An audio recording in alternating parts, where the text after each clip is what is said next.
Hey everyone, welcome back to Corporate Decoder, the place where we take boring financial reports and make them, well, less boring and maybe even a little juicy. Today we are diving into Amcor PLC's proxy statement for 2025, and let me tell you, this report is packed with details. We're going to break down their financials, look at who is running the show, and uncover what this all means for the company and its shareholders. And hey, before we jump in, if you love getting the real story behind corporate filings, hit that subscribe button. We also have a super active Discord community linked in the description below where you can chat with us and other finance fans. Alright, so Amcor PLC, they are a global leader in responsible consumer packaging.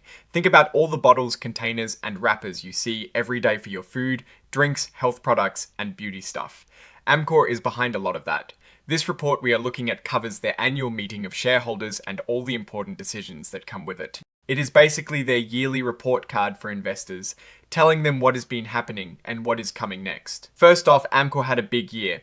They completed a major merger with Berry Global back in April 2025. This is huge. It means they combined forces to become an even bigger player in the packaging industry. They saying this merger was transformational, creating a stronger business with a more complete offering for their customers. It also means big synergy opportunities, which is jargon for cost savings and new revenue streams they expect to unlock. They calling it a $650 million synergy opportunity. That is a lot of money. Folks think of it like finding a treasure chest after merging two companies. Now, let's talk about the people in charge, your directors. Their compensation, the year ending June 2025, shows some interesting numbers. For example, Graham Liebelt, the chairman, took home a total compensation of $557,740.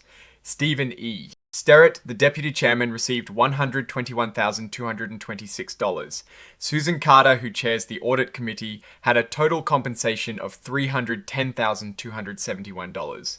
These numbers are a mix of cash and stock awards, which is pretty standard for board members. They trying to align their pay with the company's success. This is where things get really interesting. The compensation for the top executives, for Peter Konieczny, the chief executive officer, his total compensation for fiscal year 2025 was a whopping $8,458,329. In 2024, it was $7,480,919. So a nice jump there. For Michael Casamento, the CFO, his total compensation in 2025 was $5,037,545, up from $6,539,489 in 2024, so a slight decrease for him. Fred Stephan, Chief Operating Officer, saw his total compensation at $4,348,349 in 2025, down from $5,615,291 in 2024. It seems some executives saw pay increases while others saw a dip. This often reflects performance and changes in the business. This table is super important because it directly links executive pay to the company's performance. It shows what the executives were paid compared to how the company actually performed. So for 2025, Peter Konieczny's compensation actually paid was $5,072,024. The average compensation actually paid to the other top executives was $2,415,337. Now, let's look at the company's performance. Their total shareholder return was $111.43, and the peer group's return was $172.42.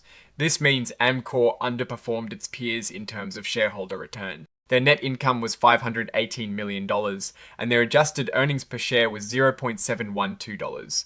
What is the story here?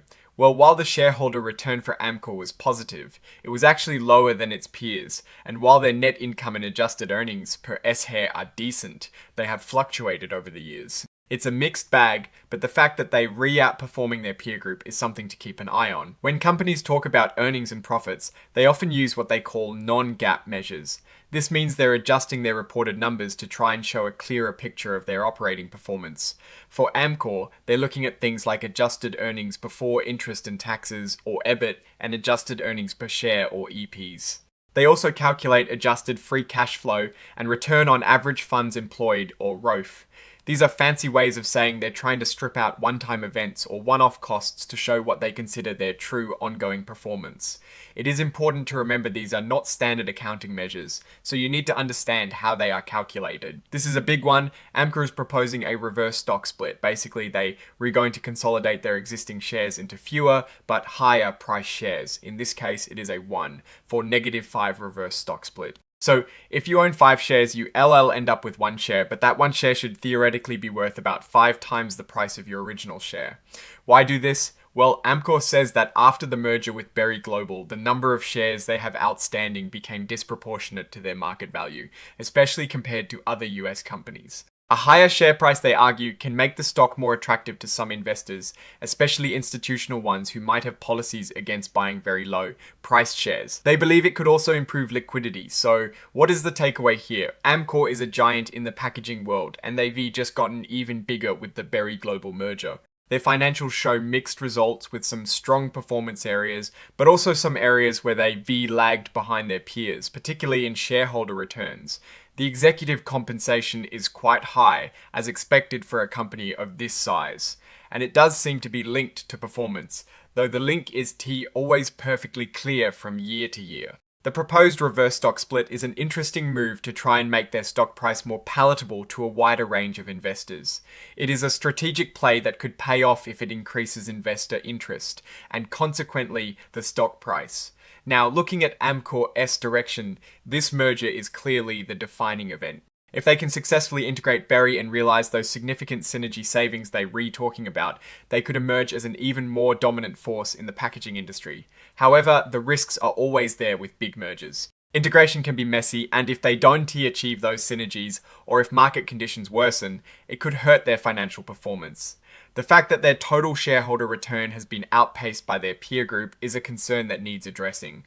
They need to prove they can generate consistent growth and strong returns not just for themselves, but for their shareholders too. Alright, that is our breakdown of Amcor's 2025 proxy statement. What do you think about the merger and the proposed reverse stock split? Let us know your thoughts in the comments below. If you found this analysis valuable, please hit that like button and subscribe for more deep dives into corporate filings. And seriously, come hang out with us on Discord. The link is in the description. Thanks for watching, and we see you in the next video.